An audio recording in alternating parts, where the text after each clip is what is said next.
श्री गुरुदेव दत्त. नमस्कार, मी शुभांगी आणि खूप खूप स्वागत तुमचं आपल्या शुभांगी ब्लॉगमध्ये. तुम्हाला दिसत असेल माझ्या मागे दत्तात्रेयांचा फोटो आहे. मी देवघरात बसलेली आहे कारण श्रावण महिना आहे आणि श्रावण महिन्यामध्ये आमच्या घरामध्ये नवनाथांची पोथी वाचल्या जाते. तर आजपासून जमलं तर आजपासून करू किंवा उद्यापासून उद्या सोमवार आहे आणि नवनाथाच्या पोथींची आम्ही सुरुवात करणार आहे. तर त्या अगोदर ना मी देवघर छान आवडते आणि जसं म्हणजे आम्ही वेगळं राहायला लागलो. म्हणजे आमचं लग्न 95 साली झालं आणि 98 साली आम्ही गावात राहायला आलो. आम्ही पहिले भाटवाडीला राहत होतो आणि जसं आम्ही गावात इथे सिन्नरमध्ये राहायला आलो तसं माझ्या घरामध्ये नवनाथाच्या पोथीचा अध्याय आहे आणि नवनाथाची पोथी आम्ही प्रत्येक वर्षी श्रावण महिन्यामध्ये वाचतो. अजून एकही वर्ष असं खाडं गेले नाही किंवा वाचलं गेले नाही असं कधीच झालं नाही. जरी काही अडीअडचणी आल्या तरी आम्ही 9 दिवसात पारायण काहींना मी केलेलं आहे. प्रत्येक वर्षी माझ्या घरात नवनाथ हे वाचलेच जातात कारण आमच्या संपूर्ण कुटुंबाचा, माझ्या मिस्टरांचा आणि माझ्या मुलांना पण सवय लागली आहे. नवनाथांवर खूप विश्वास आहे कारण नवनाथ हे दैवतच असं आहे की नवनाथाचा ग्रंथ जर आपल्या घरात असेल आणि जर नवनाथाच्या ग्रंथाचं आपण दररोज दर्शन घेतलं तर आपल्याला कुठल्या अडीअडचणी येत नाही. आपला संसार सुखा समाधानाने सुरू असतो. हा अनुभव मला तरी आलेला आहे आणि नवनाथांची अशी दैवी शक्ती आहे की कुठली भूतबाधा, कुठली पिशाच्य बाधा आपल्या घरात कधी होत नाही जर आपल्या घरात नवनाथांचा ग्रंथ असेल तर. माझा तरी ह्या गोष्टींवर विश्वास नाही आहे, पण बरेच जण सांगता बाहेरचं झालं, हे झालं, ते झालं. पण जर तुम्ही पण अनुभव घेऊन पहा, तुमच्या घरात जर काही अडीअडचणी असतील तर नवनाथांचा ग्रंथ घ्या आणि नवनाथांच्या ग्रंथाला रोजचा नमस्कार जरी केला तुम्ही आणि नवनाथांचं मनात स्मरण जरी केलं तरी आपल्या सर्व अडीअडचणी नक्कीच दूर होता. हा माझा स्वतःचा अनुभव आहे. तर चला, आजपासून नवनाथाच्या पोथीला सुरुवात करणार आहे आम्ही. तर मी अगोदर ना म्हणजे देवघर आवरते आणि देवघर आवरून झालं की नवनाथांच्या पोथीला आज मी सुरुवात करणार आहे. चला तर मग तुम्हाला दाखवते मी काय काय करते आज. रात्रभर छान थोडा तो रिमझिम पाऊस चालू आहे आणि बघा कसं एकदम काळवंडून आले असं वाटतंय. खूप जोराचा पाऊस येईल आता. सगळीकडे चिडचिड झाली पण असं छान प्रसन्न वाटतंय. आणि इकडे बघा या गुलाबाच्या झाडावर फुलं आहेच. रोज देवाला भरपूर फुलं कुडतो पण आज पण भरपूर फुलं उमरलेली आहे आणि पावसाने मस्त चिंब भिजून गेले फुलं. पण माझी मस्त पूजा वगैरे झाली. रांगोळी काही काढत नाही सध्या कारण पावसामुळं ना त्या रांगोळीची ना आणखीन दुर्दशा होऊन जाते. आणि आता मी ना आज देवघरावरती घरातली माझी पूजा वगैरे झाली. देवांना काही आंघोळ घातली नाही कारण देवघर आवरायचं आहे मला आज. रात्रभर लाईट नव्हते बघा किती अंधार आहे हॉलमध्ये. तर मी हॉल स्वच्छ झाडून घेतला. आता देवघरातलं सामान आणून मी हॉलमध्ये ठेवते आणि छान देवघर आवरून घेते स्वच्छ. ते बघा देवघरामध्ये पण पूर्ण अंधारच आहे. लाईट नसल्यामुळे आज मंत्र वगैरे काही चालू नाही आहे. देवांना आंघोळ नव्हती घालायची पण मिस्टरांनी दिवा वगैरे लावून दिला आहे फक्त. आता मी देवघरातलं सगळं सामान काढते आणि हॉलमध्ये ठेवून देते. आणि मिस्टरांना सुट्टी असतं मस्त बसले निवांत बिचारे. नाश्ता वगैरे करून झाला त्यांचावाला आणि मोबाईल बघत बसले. आता ते पण मला मदत करतील देवघर आवरायला. मला आवरू लागतं ना देवघर. का बरं तुम्ही तर बोलले मला आवरू लागतो. मला देवाला पकडू लागा फक्त, बाकी माझी मी आवरते. नाही म्हणताय पण आवरू लागतील आता ते मला. चला आता आम्ही दोघं जण मिळून देवघर आवरतो. तर देवघरातलं सगळं सामान बाहेर आणून ठेवलं मी. म्हणजे अजून बाकी आहे काही. आणि सकाळी 7 वाजताच व्हिडिओला सुरुवात केली त्याच्यामुळे तुम्हाला अंधार दिसत असेल कारण बाहेर पूर्ण काळोखी. हे बघा हे देवघरातलं किती सगळं सामान होतं. हे बघा ह्या पोथ्या, चौरंग, फोटो देवाचे. अजून इकडे हे बघा ह्या पोथ्या भरपूर, देवाचं हे पाणी, खूप सारं सामान आहे आमच्या देवघरात. आणि मी एकटी काबाच आवरत होती आणि बिचाऱ्या मिस्टरांना किवाली म्हणजे त्यांना वाटलं ही एकटी केवर आवरत. हे बघा ते उठले, मोबाईल ठेवून दिला, मस्त मोबाईल लावला, इथे टॉर्च लावला. हे बघा त्यांचं काम तसं लई सिस्टमॅटिक आहे. आणि आता ते देवघरातले देव काढून इथं परातीमध्ये ठेवत आहे. ते पण मला मदत करताय. अंधार दिसतोय तुम्हाला कारण सकाळी सुरुवात केली. तर चला भरपूर देवघर रिकामं झालं आहे. आणि रोहिणीचं चाललंय झाडझूड करायचं काम. खूप अंधार आहे घरात. आणि देवघरातलं सगळं सामान काढून झालं आहे. बघा मिस्टरांनी मदत केली तर पटकन झालं. म्हणजे ठिक्यावरची आवत होते पण मग शेवटी 2 हातांचा आणि 4 हातांचा फरक पडतो ना. आणि खूप सामान आहे आमच्या देवघरामध्ये. हे बघा परत एकदा तुम्हाला दाखवते मी. आणि हे बघा इथे आहे आमचा हा देवारा. तर हे बघा हा देवारा हा बराच मोठा आहे आमचा. घेतला तेव्हा मला टेन्शन होतं देवघरात मावतो की नाही, पण बरोबर देवघरामध्ये बरोबर जातो आणि बरोबर बाहेर काढता येतो. तर हा देवघरा ना मी केंद्रातनं घेतलेला आहे, स्वामी समर्थ केंद्रातनं. ज्यावेळेस घेतला ना त्यावेळेस 8,300 रुपये किंमत होती याची. आणि हा प्युअर सागाचा देवघर आहे. तर त्यांनी सुचवलं मला पुढे हत्ती पाहिजे की नाही, कारण हत्ती हे लक्ष्मीचं वाहन आहे. तर मग मी सांगितलं हो. ते बघा अशी छान हत्ती आहे आणि खूप छान आहे देवघर आमचा. आता थोडा तुम्हाला त्याच्यावर डस्ट दिसत असेल, आता मी स्वच्छ करते, स्वच्छ देवघर आवरते. आणि बघा सगळं सामान काढून झाले देवघरातलं. अंधार असल्यामुळे तुम्हाला क्लिअर दिसत नाही. बघा हे खूप सारे फुलं, कारण आमच्या गुलाबाला खूप फुलं येतात. मिस्टर खूप सारे फुलं देवाला वाहतात. मी पूजा केली का मी वेगळे, रोहिणी वेगळे, तेजस वेगळे.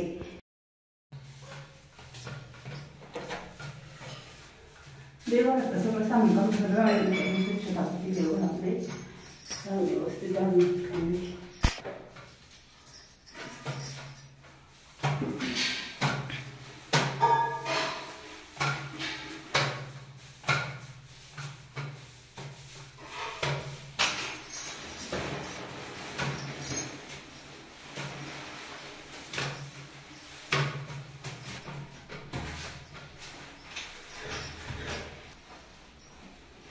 देवघरातलं सगळं देवाचं सामान काढून ठेवलं बाहेर.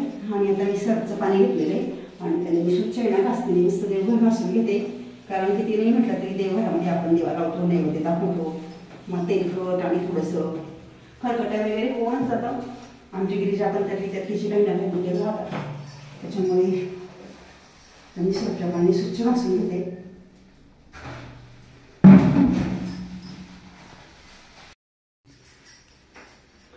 सर्फच्या पाण्याने घसली ते स्वच्छ घासून काढल्यानंतर मी आता एक कपडा घेतला आहे आणि स्वच्छ पाणी घेतलं आहे फिनाईल टाकून.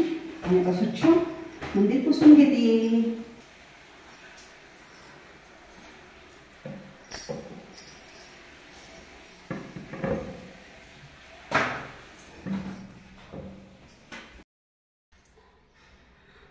देवघर स्वच्छ पुसून काढले मी सर्फच्या पाण्याने, चांगल्या पाण्याने फिनाईल टाकून. तर देवघर सुकेपर्यंत आहे ना मी सगळं देवघरातलं सामान स्वच्छ पुसून लुसून घासायचं ते घासून ठेवते.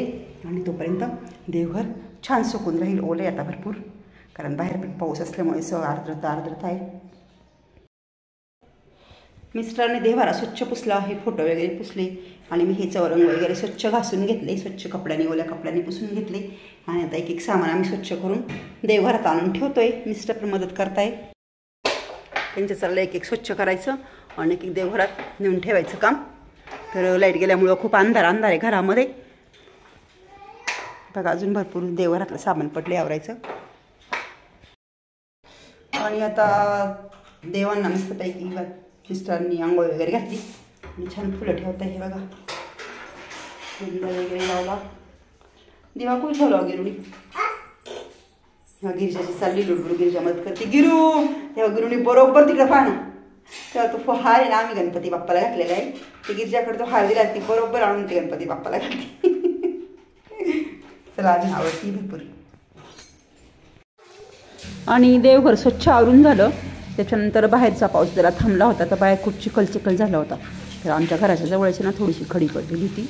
तर मिस्टरांनी मी ती खडी बांधली आणि इथे चिखल होता ना तिथे टाकून दिली. मिस्टरांनी गवत पण काढून घेतलं, कारण खूप गवत वाढतं, नेहमी गवत काढावं लागतं. झाडं लावतो आपण पण त्यांची खूप निगा पण ठेवावी लागते. आणि हे बघा गिरिजा पण मध्ये सारखी आम्ही खडी वाजवत होती, पण आमच्याबरोबर हातामध्ये घेऊन यायची खडे आणि तिथे टाकायची. ते बघा किती मस्ती करते गिरिजा.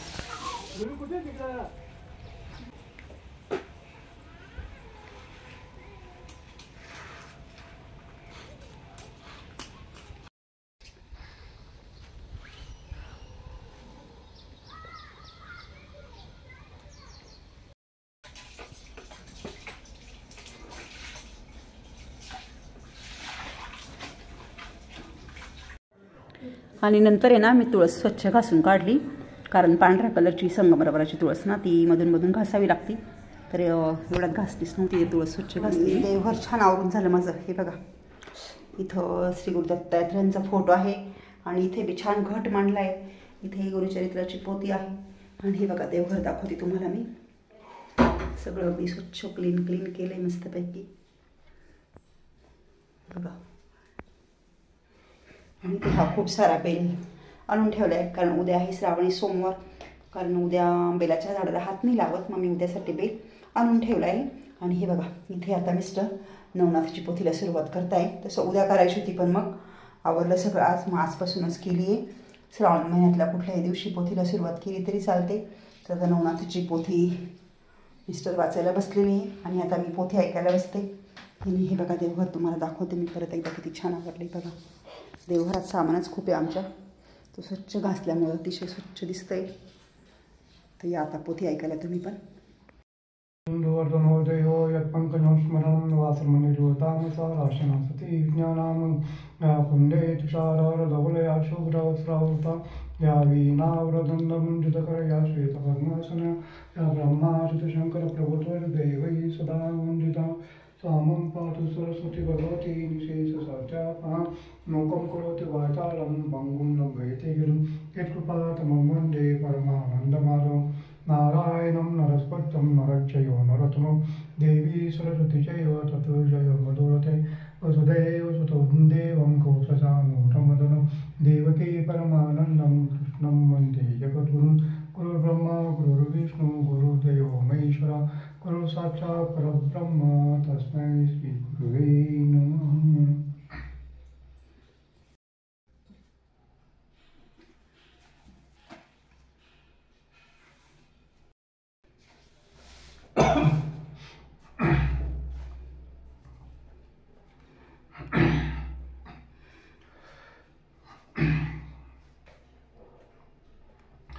श्री गणेशाय नमः. श्री गुरुभ्यो नमः. श्री पांडुरंगाय नमः. श्री कुलदैवताय नमः. श्री माता पितृभ्याय नमः. ओम नमो श्री रंगमूर्ति वक्रतुंड गणाधिपति विघ्नहर्ता कला संपत्ति भक्त संकट वारी गजाननः सदैव धवलासेत वर्मा विद्याभूषित कला संपन्न धामा तुझ्या वंशाक्षरीं बोलवी तू निश्चळ नरविजय या परिमात्रीच्या विपिनस्थानी दिग्जटेला मैत्रेयिनी ते सरस्वतीचे उद्देशे करुणी विधी विद्याशी डासला ते विजय गज करणात षड पडताची झाले बिंदुयुक्त समाप्त. तर अशा प्रकारे देवघर वगैरे आवरून झाल्यावर बाहेरचं थोडंसं आवरलं मी आणि नवनाथाच्या पोथीला आता पाचोरे साहेबांनी सुरुवात केली. नवनाथाच्या पहिला अध्याय वाचून झाला. तर नवनाथाच्या पहिल्या अध्यायामध्ये काय आहे हे मी तुम्हाला थोडक्यात सांगते. तर नवनाथांच्या पहिल्या अध्यायामध्ये मच्छिंद्रनाथांचा जन्म होतो. म्हणजे भगवान श्रीकृष्ण द्वारकेमध्ये सर्व देवांची सभा घेतात आणि सांगतात की आपण प्रत्येक जणांनी पृथ्वीवर अवतार घ्यायचा आहे, मनुष्य अवतार घ्यायचा आहे. कोणी जालिंदरनाथाच्या रूपामध्ये, कोणी गोरक्षनाथांच्या रूपामध्ये, कोणी चौरंगीनाथांच्या रूपामध्ये, असे सर्व नवनाथ आहे. ज्या ज्या अध्यायामध्ये ज्या ज्या नाथांचं वर्णन आहे ते मी तुम्हाला दररोज आजच्यापासून व्हिडिओमध्ये सांगणारच आहे. तर पहिल्या अध्यायामध्ये मच्छिंद्रनाथांचा जन्म आहे असं भगवान श्रीकृष्ण सगळं देवांना सांगतात आणि प्रत्येक नाथांचा जन्म कसं होणार ते पण सविस्तरपणे सांगतात. तर मच्छिंद्रनाथांचा जन्म हा आहे ना एका माशाच्या पोटातून होतो, त्याच्यामुळे त्यांचं नाव मच्छिंद्रनाथ असं ठेवलेलं आहे. तर मच्छिंद्रनाथांचा जन्म झाल्यानंतर त्यांचा जन्म एका नदीच्या काठी एका माशाच्या पोटातून होतो आणि छोटंसं बाळ असतं ते जन्म झाल्या झाल्या आणि बक पक्ष्यांचा थवा तिथं येतो आणि बक पक्ष्यांचा थवा आल्यानंतर ते बक पक्षी बघतात की हे छोटंसं बाळ रडतंय. ते बक पक्षी घाबरून पळून जातात आणि पळून गेल्यानंतर तिथं एक कोळी येतो. तर कोळी काय करत असतो, मासे पकडत असतो. तर मग हा कोळी आवाज ऐकतो लहान बाळाचा आणि योगायोगाने त्या कोळ्याला काही मूलबाळ नसतं. तर ते बाळ घरी घेऊन जातो आणि त्या बाळाचं संगोपन हा कोळी करतो. तर संगोपन करता करता हे बालक 5 वर्षाचं होतं आणि 5 वर्षाचं झाल्यानंतर हा कोळी त्या छोट्या बालकाला म्हणजेच मच्छिंद्रनाथांना मासे पकडण्यासाठी नदी तीरावर घेऊन जातो. तर हा कोळी काय करतो, मासे आणतो आणि नदीच्या काठावर टाकतो आणि ते मासे असे तडफडत असतात. मग हे छोटं बालक म्हणजेच मच्छिंद्रनाथ बघतात की हे मासे तडफडत आहेत मग तो छोटं बालक काय करतो म्हणजे मच्छिंद्रनाथ ते मासे पकडतात आणि पाण्यात टाकतात. पाण्यात टाकल्याबरोबर ते मासे छान छान असे खेळायला लागतात. मग सगळे मासे मच्छिंद्रनाथ उचलतात आणि पाण्यात टाकतात. हा कोळी येतो आणि त्यांच्या एक थोबाडात मारतात आणि म्हणे हे जर तू पाण्यात टाकले तर काही भीक मागून खाशील का? खाण्यासाठी आपल्याला हे करावंच लागतं, तर गप्पा बैस, हे मासे पाण्यात टाकू नको असं सांगतो तो कोळी. तर मग मच्छिंद्रनाथ विचार करायला लागतं. एवढं छोटं बालक असतं ते फक्त 5 वर्षाचं, की खरोखर एखाद्याचा जीव घेऊन खाण्यापेक्षा आपण भीक मागून खाल्ली तर कधी पण चांगलं असं मच्छिंद्रनाथ विचार करतात. आणि त्या कोळ्याची नजर चुकवून मच्छिंद्रनाथ तिथून पळून जातात आणि मग खूप ते अरण्यात जातात. अरण्यात गेल्यानंतर त्यांना अनुग्रह होतो श्री दत्तात्रेयांचा आणि ते तप करायला बसतात. ते 12 वर्ष तप करतात, दत्तात्रेयांचा तप करतात. तप केल्यानंतर 12 वर्षांनी तेथे भगवान शंकर आणि भगवान श्री गुरु दत्तात्रेय त्या वनामध्ये फिरत असतात. तर फिरत असताना त्यांच्या कानावर आवाज येतो.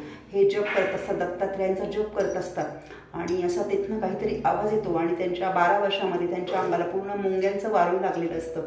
तर हे बघतात की वारुळामध्ये काय आहे आणि कसला आवाज येतो. तर मग श्री गुरु दत्तात्रेय त्यांना सांगतात की भगवान शंकरांना सांगतात की तुम्ही इथे थांबा, मी जाऊन बघतो की कसला काय आहे इथे. तर मग ते जातात आणि मग ते बघतात की पूर्ण वारुळाचा थर झालेला आहे आणि इथनं आवाज येतोय. तर मग ते आवाज देतात की कोण आहे तुम्ही, काय कशासाठी ही तपश्चर्या करताय. तर मग मच्छिंद्रनाथ आवाज देतात की तुम्ही कोण आहात. तर मग दत्तात्रेय सांगतात का दत्त ऐसी ह्या देहासी मज नाव मिरविजे, म्हणजे मी दत्तात्रेय आहे. आणि हे दत्तात्रेय नाव ऐकल्यानंतर दत्तात्रेयांचीच मच्छिंद्रनाथ उपासना म्हणजे तप करत असतात. मच्छिंद्रनाथांना खूप आनंद होतो आणि ते म्हणतात माझी एक इच्छा आहे. म्हणे काय इच्छा आहे. तर म्हणे सांग म्हणे तुझी इच्छा. आणि त्यांच्या डोळ्यातनं खूप अश्रू वाहतात आणि ते दत्तात्रेयांच्या पायावर लोळून घेतात आणि म्हणतात मी तुम्हाला किती वर्षापासून शोधत होतो, तुम्ही आज मला भेटला, तर तुम्ही माझी माऊली आहात.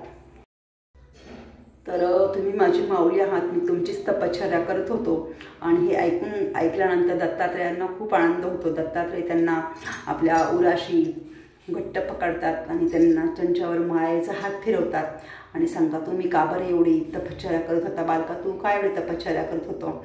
तर मग मच्छिंद्रनाथ महाराज सांगतात की मला तुमचा अनुग्रह व्हावा, मला तुमचं शिष्य करून घ्या, यासाठी मी तुमची तपश्चर्या करत होतो. मग भगवान शंकर पण तिथे येतात. दोन्ही पण भगवान शंकर आणि श्री गुरु दत्तात्रेय मच्छिंद्रनाथांना खूप आशीर्वाद देतात आणि त्यांना सांगतात की पुढे तुम्ही तीर्थाटन करा, तपश्चर्या करा. आणि जे तपश्चर्या करण्यासाठी ते सांगतात की ह्या दिशेने जा आणि त्या दिशेने मच्छिंद्रनाथ पुढे चालायला लागतात. तर एवढं पहिल्या अध्यायामध्ये सांगितलेलं आहे. तर आजचा पहिला अध्याय इथेच संपला आणि अध्याय वाचून झाल्यानंतर माझ्या मिस्टरांनी पोथी वाचली आणि मी आरती वगैरे केली, प्रसाद वगैरे घेतला आम्ही. आणि एवढंच आजच्या अध्यायामध्ये होतं. तर उद्याच्या अध्यायामध्ये काय होतं ते मी तुम्हाला उद्या नक्की सांगेल. तर आजचा अध्याय इथे म्हणजे आजचा व्हिडिओ इथेच संपवते. तुम्हाला व्हिडिओ आवडला असल्यास नक्कीच लाईक करा, कमेंट करा, शेअर करा आणि अजून जर तुम्ही माझ्या चॅनलला सबस्क्राईब केलं नसेल ना तर सबस्क्राईब नक्की करा. कारण आता श्रावण महिन्यामध्ये तुम्हाला प्रत्येक दिवशी नवनाथांच्या प्रत्येक अध्यायामध्ये काय काय होणार आहे ते मी सांगणार आहे. तेव्हा माझ्या चॅनलला सबस्क्राईब नक्की करा. तर आजचा व्हिडिओ इथेच संपवते. श्री गुरु दत्तात्रेयार्पणमस्तु. शुभम भवतु.